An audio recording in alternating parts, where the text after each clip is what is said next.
This is RadicalSoda's Pokemon Scarlet and Violet Review, Part 2. If you haven't seen Part 1, it's right there! Now let's get into it! Okie dokie, so that auto-battling system I mentioned before. I tested it out a little bit here, and originally I didn't really want to use it, thinking it was just there to make the game easier, and it sort of is. Mainly I feel like it's here because the battles are so slow. When you defeat a wild Pokemon, whether that be normally or via the auto-battling, they drop crafting components is what I'll call them. These can be used to make TMs, which is a much better way of doing the whole single-use thing than previous Pokemon games like Pearl and Diamond, where you only got to use Thunderbolt once or spend 7 years gambling to get a new one. You unlock the ability to craft a TM when you're given it or find it, or might be given a certain amount of recipes from certain people in the game, and after that you can go to town and make more, assuming that you have the materials. I didn't really use this feature all that much, maybe once or twice, but honestly most of the time I couldn't be bothered going around and trying to find the right Pokemon for the right crafting components and so on and so forth, mainly because the game was very easy. I didn't really find the need to have to make any sort of strategy with certain moves and TMs. I don't know, maybe instead of crafting single-use TMs, there could have been a way to craft like an unlimited use version. I don't know, whatever. It didn't really affect me all that much, so I can't really complain. The system's fine. Now back to the auto-battling. The way it actually works is you send out your Pokemon, it battles whatever's in front of it. If it's typing and level, give it the advantage, it'll win, giving you a bit of experience. Not as much as regularly battling, so you can farm components without over-leveling too much at least. And you'll lose a little or a lot of HP, depending on how much you had the advantage. If you're really up shit creek without a paddle though, for example, Critibazinga, a bug type, versus Fletchling, a flying type, it'll lose much more health and come running back to you. A Pokemon with low HP won't auto-battle, so you gotta keep them topped up. I think auto-battling overall isn't quite as broken as I originally thought it would be. I sincerely hope they don't make it possible to use in trainer battles in the future. It sounds silly, but who knows, it's Game Freak. But the way it is in Scarlet and Violet, it's okay. It has its uses, and I don't really care one way or the other. As I said before, I don't really craft a lot of TMs, but I'm glad it's here, at least for those who do. A little ways down the path, and it's time for our first trainer battle, not counting Nimona and Arvin, and it's a 3-year-old! Should we invite him to the Minecraft server? Trainers in the Paldea region are very polite in comparison to pretty much every other region out there, and won't battle unless you, specifically, talk to them. This means you can go the whole game pretty much without battling a single trainer. A regular trainer, that is. Of course, there's gym trainers and evil team members and rivals, etc., but you get my point. I generally did fight the trainers as I saw them. Honestly, battling trainers is one of the most fun things for me in a Pokemon game, but I do know of people who actively try to avoid them. I was gonna ask why on earth they'd play a Pokemon game in the first place if they didn't like the battling aspect, but duh, it's for the Pokemon. It's the same reason why I still play these games, even though this. One cool little thing about the battles, or at least this first battle here, we'll have to check for the later ones, is the little intro trainer jingle transitions seamlessly into the actual battle theme. That's really cool. The battle theme itself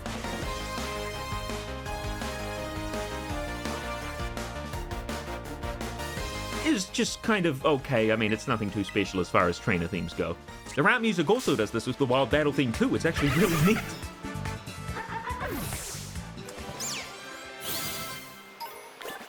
Wish it would seamlessly transition after the battle too, but hey, I mean, I'm a fan of dead silence. Go man, Grills, get that guy! Hello! I'm Bear Grylls, and it's time for bloodshed! I don't like how big Psyduck is. I always thought he was like a foot tall, now it's kind of creepy. Uh-oh, the cliffs are melting. Simulation's falling apart. Gee whiz, this game's a mess. Crazy shadows, people popping in and out of existence. They can't even color the Pokemon correctly! Say hello to Schmingdingle, because Schmingdingle's son didn't fit. And yes, you're seeing that correctly. I did indeed find a shiny Pokemon pretty much immediately. I don't know how to feel about this texture, though. Is he made out of dust? Ah, no, I've got the sense of this! Wiglet's a new kind of Pokemon called a convergent Pokemon. This essentially means it's a Pokemon that looks like another Pokemon but isn't related to that Pokemon in any way. I swear to God I'm not trying to put Pokemon in the script 10,000 times, but that's just how it's ending up. It's essentially just one kind of Pokemon that evolved into a similar looking thing as something else, even though they're not related entirely because they, fill the same sort of niche, I guess. I think Wiglet's quite cute. And that's kind of it. There's nothing much else to say here. It's a white, long-ass Diglett. It does have the ability to Thanos snap other Pokemon out of existence. I don't feel so good. I did catch one, by the way, called it another RadicalSoda reference, the Violet Demon, because he's got the same blank stare, even though he's not. He's not the same color. I don't know why I did that. I should probably mention, and, what a better time to say this than at the very start of the game. This game does not run well. I'm getting very weird stutters and freezes, frame drops and slowdown. The game doesn't run spectacularly, and don't get me wrong, I didn't expect the game to run spectacularly. I was just kind of hoping for acceptable. But this ain't even that, and quite frankly, I think that's a little bit silly. And that's not even the worst part. It degrades more and more as the game goes on. Just you wait and see. Really? Knee-deep water? What am I, racist? While playing around with the controls a little bit, I figured out that R3, or clicking in the right stick, zooms the camera out a fair bit. Hooray! Now we don't have to spend the rest of the game wedged in between Mr. Soderbergh's buttocks. It was giving me Kingdom Hearts vibes for a second there. Adding this into all the other little subtle quality of life improvements, this is great. And they still got rid of set mode. I will not let that rest! However, despite the cool camera zoom out feature, you can't actually change the camera speed, meaning you're stuck with this slow-ass spin. That's a very basic feature. Look who I'm talking to. Even in the first console game, they only had a moving camera in one specific area in the game. No, don't let us wade in the bitter water, but 3-story drops, oh, that's fine on the old ankles. Do you want to see that? Let's talk about something positive, huh? How about the map? The map received a major upgrade from last time. I mean, thank goodness, Sword and Shields was... it was there. This map shows Pokemon that spawn in the general vicinity, flying spots, your fast travel, raid dens, we'll get to those, outbreaks where a bunch of Pokemon of all the same kind spawn at once, we'll also get to them, and of course, gyms and other major story missions. You can also set a waypoint if you like. Yeah, overall, never really had a problem with the map. It does its job well enough. Good job, I guess. Fido! Look at this! We saw this one too before the game came out, and now I'm starting to wonder how many Pokemon weren't shown off. I remember back in Sun and Moon they showed off like 95% of them before release. It was really disappointing because there weren't that many new ones to begin with. Black and White really spoiled me on that. I was pretty neutral on Fido when I saw it in the trailers, but seeing it in-game as just a little dog with doughy buns on its head, who can pass that up, man? I caught one, I called it Screamy Dog. I don't know why. Don't ask me why. I guess I was really bad with nicknames during this. I got better. I got much, much better. But either way, I love the little detail of the pattern on its air buns that looks like butter or oil or whatever it is. I think it's really cute. And its Japanese name is Puppy Mochi. That's amazing. There's also the new regional form of Wooper. I don't really care about Wooper. I've seen Wooper go from like this little niche pick back in the day all the way up until it's like massive popularity spike, and I'm gonna be honest, I'm getting a little sick of it. Funnily enough, there's actually only 2 authentic regional form lines in this game. Wooper, obviously, and Tauros, which we'll get to later. I hope he wears shoes. Regional Wooper looks like Wooper, but dipped in shit. There's not much to say here. It's got little poison bones on its sides of its face, which is cool. It's a poison ground type. It's got the little bones on the side of its head. I mean, more Wooper is perfectly fine with me. I'm not gonna complain about that. And look, he's swimming. Now that's neat. Looking at this Igglybuff here, I can see the Pokemon sizes have returned from Legends Arceus. That's neat. It's always cool to see that. Although if you transfer a Pokemon from Legends Arceus, specifically an Alpha Pokemon, it won't retain its size. It'll just be set as the largest possible in this game, which isn't nearly as big, unfortunately. Not that you could transfer them over immediately. People had to wait months and months for Pokemon Home to be added so then they could start transferring stuff over, but that's a story for a different day, which I will probably not get into because I do not partake in the online services. But continuing on about the Pokemon sizes, each wild Pokemon that you'll encounter will have a random size. Most likely it's going to be around the general vicinity of the normal size, but there are rarer chances to get very big or very small versions, which again are not quite as big as the ones from Legends Arceus. Unlike all the wild Pokemon, it actually turns out that the starters all have a set size, that being medium. Which did surprise me because Bear Grylls is jelly bean sized. I mean, look at him. How small is the smallest Sprigatito? I'm gonna need a magnifying glass. Nimona harkens us to a location closer to the first town, and check it out! Pokemon Centers and Pokemons are now outside! Why is this? Because Game Freak didn't make any interiors. No, because Pokemon is now open world, there's a bunch of these Pokemon Center stations scattered all throughout the world that you can fly to, meaning getting back to certain areas is a heck of a lot easier. This is a neat change that adds a bit of uniqueness to the Paldea region, and it also helps make multiplayer a bit more seamless without having to go in and out of Pokemon Centers to heal your Pokemon. Although regarding the multiplayer itself, seamless is not the word I would use, but more on that later, much, much later. I did end up playing a fair amount of multiplayer, so I can give my thoughts on that when we get to it. Anyway, Nimona shows us everything about the Pokemon stations. Target set. Initiate close range battle mode. Anyway, after that, Mr. Soderbergh, please, don't try to get up on the counter. I was really giving the game no chances there. I was like, I'm going to find these glitches, I'm going to abuse them, and I'm going to tell you how shit the game is.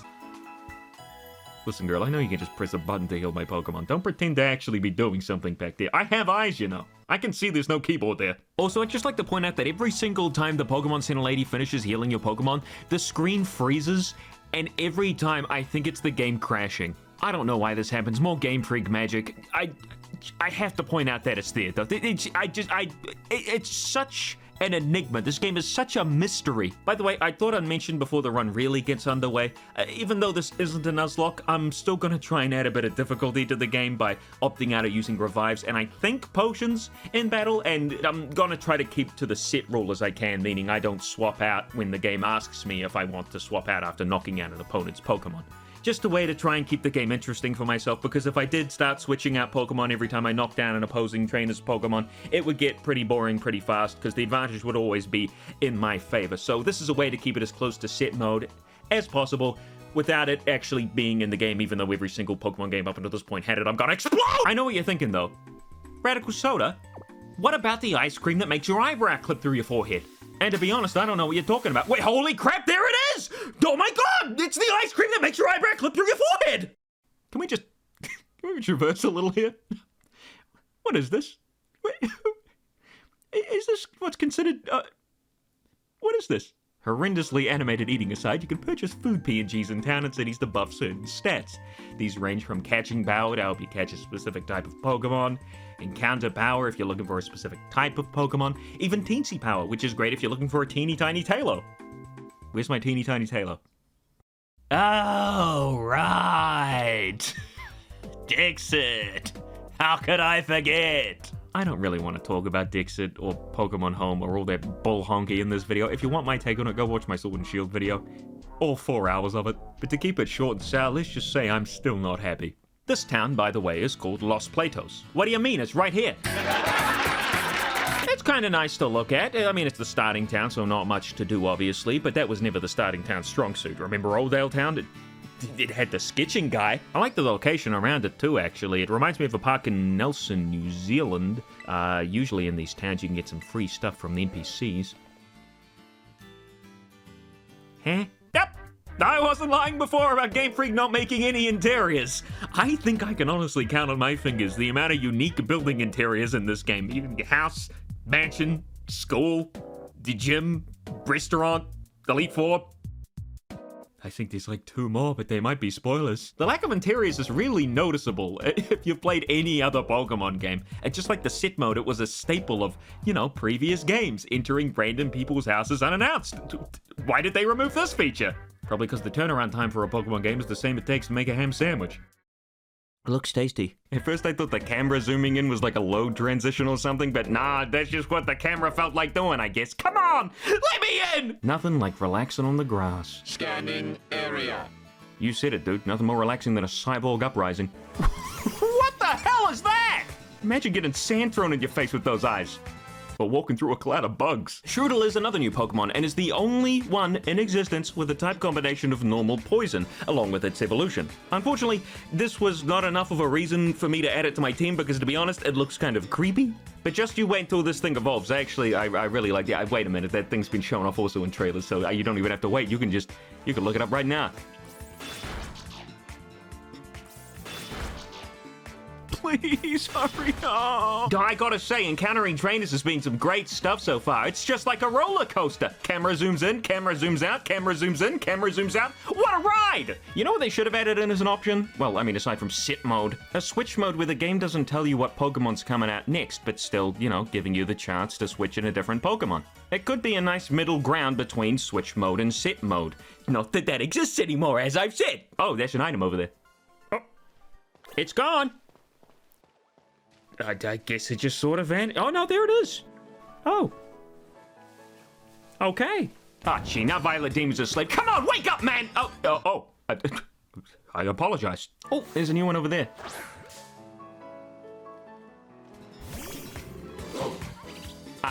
Funnily enough, this little teleport here actually kind of breaks the game, or at least I think it does. Point Crow here used this little feature to go and fight a Garchomp before finishing the tutorial, and apparently the day-night cycle doesn't actually start until you've completed it too, so there's that. Just for the sake of this video, I did boot up a fresh game and did the glitch again to check if you could do anything substantial. I didn't stay up there on my initial playthrough, I went back down, I didn't want to ruin my first time. And after making my way to the first gym, sightseeing some T-posing Starlies on the way, I couldn't fight the gym leader. Well, I mean, that's good at least, it makes sense. Haven't started the gym challenge after all. Of course, this wasn't 2.0, so who knows if the original release was so, stable is the word I guess I'll use on that. I couldn't be asked going around to like the Team Star dens or anything without Koraidon to ride on, so... Oh my god, Koraidon, ride on. It's not ride on, it's ride on. I'm joking. Could you imagine if I was that dense? And no, I haven't forgotten about this ugly bugger. Mastiff is a new dog-like Pokemon, and that's actually number 2 after Fido. It's a dark type, kinda ugly, but I think that's kind of the point. I mean, to look like a little shithead. I didn't catch this one, obviously, but it's not the worst thing in the world. As I've said before, I don't actively hate any Pokemon designs, not even Bruxish. I don't know what this thing did to get so much hate when Mr. Mime exists. Or Jinx. Of course, this Mastiff was level 22, so I was a little worried, as you could imagine. Oh, crap. Oh! Thanks! After that, I also learned how to take selfies, because... Game Freak. There's a few filters and poses you can do, like RAW XD, how quaint. And the pictures you take are saved to your Switch. Although this acts as just another button for the screenshot for some reason, you have to hide the UI if you want a real picture. Don't look at that. There's also some emotes you can use, mainly for multiplayer stuff, I suppose. They're okay. What else we got here?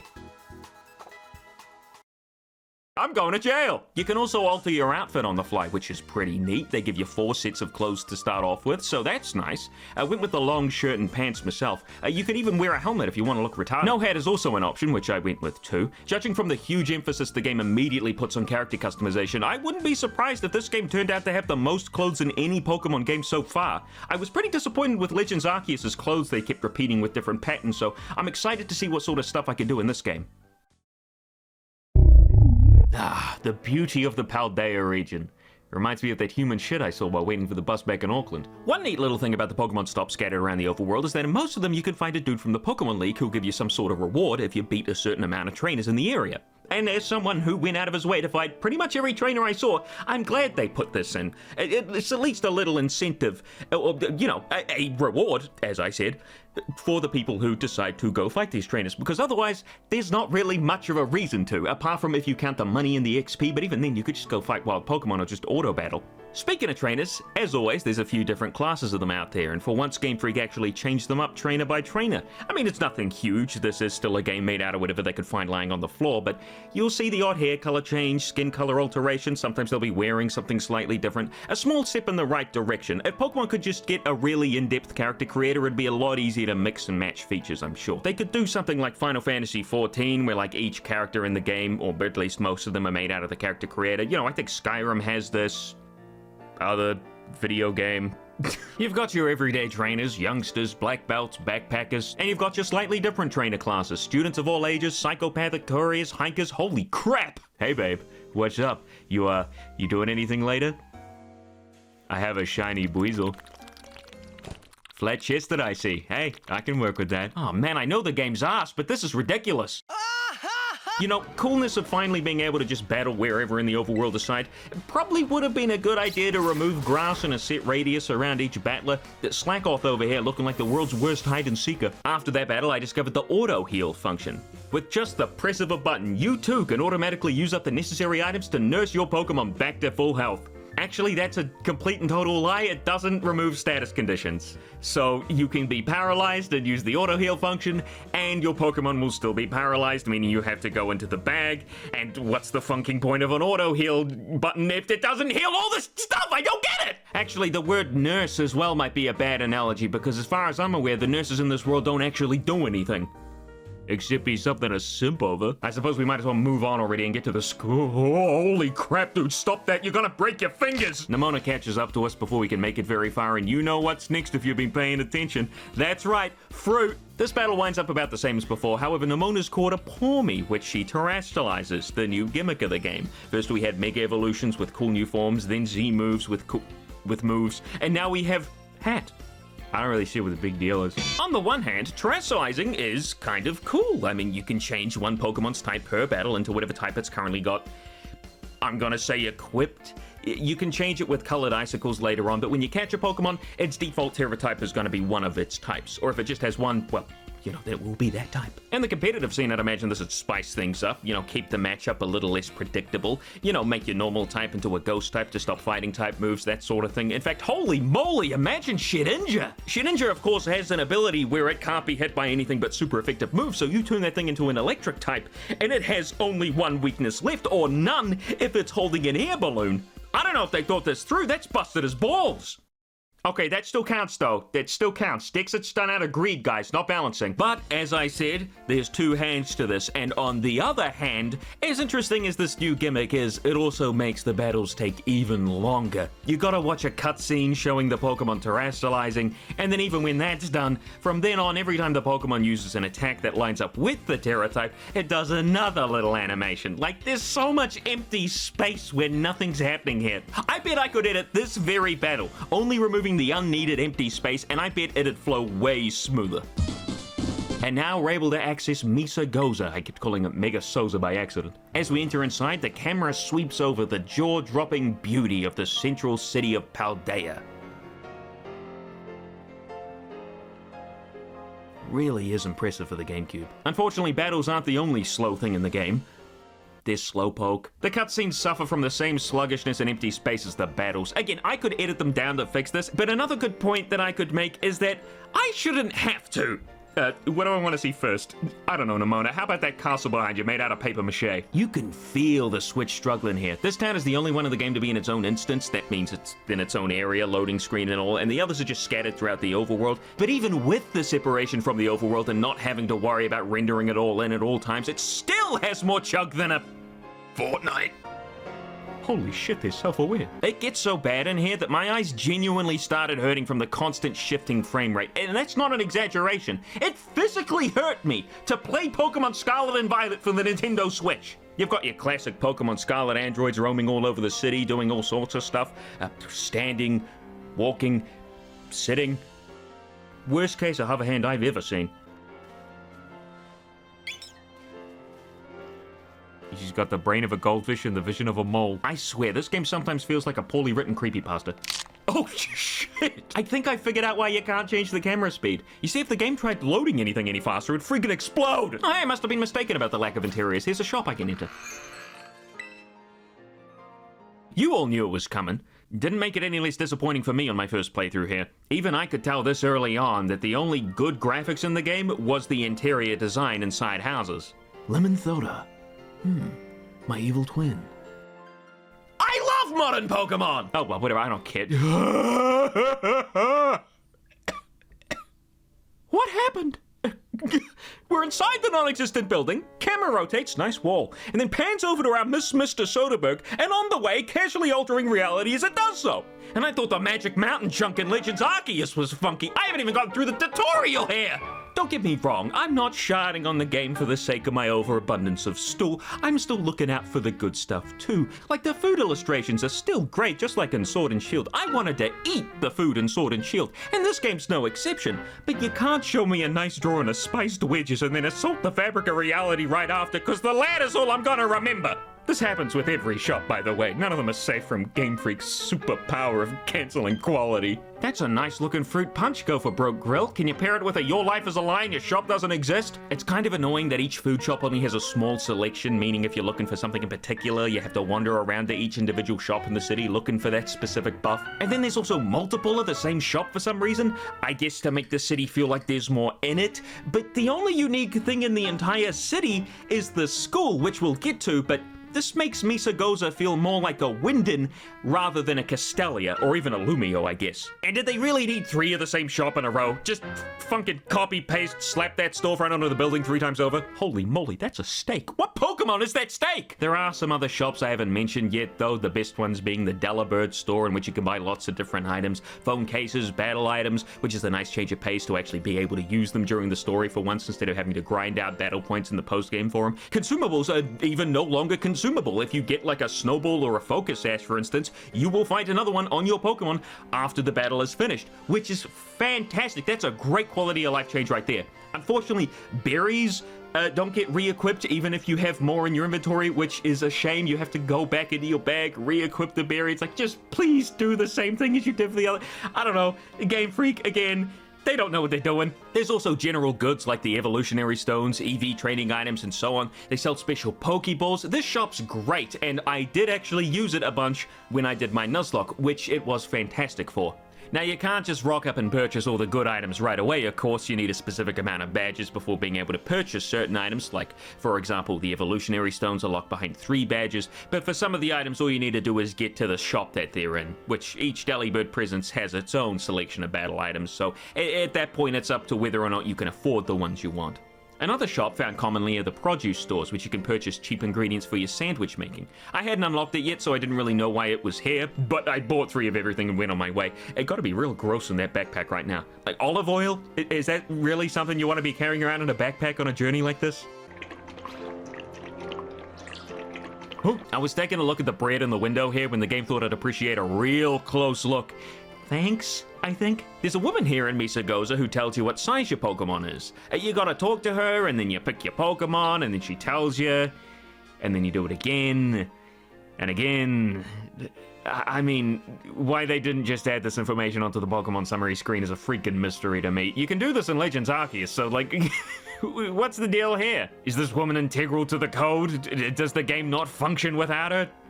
But, you know, more so. Turns out Incredibazinga's pretty small, and that's all I had the patience for. I tried to end it all by jumping off a 3-story building, but the game wasn't having it, so I went back to shopping instead, right over to the hat store.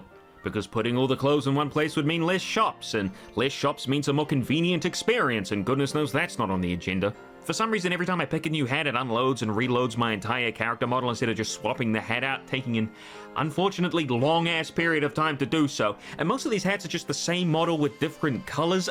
Why make the menu this bloated? Have the base hat be the first purchase, and then allow the player to purchase different colors for it. It's not hard.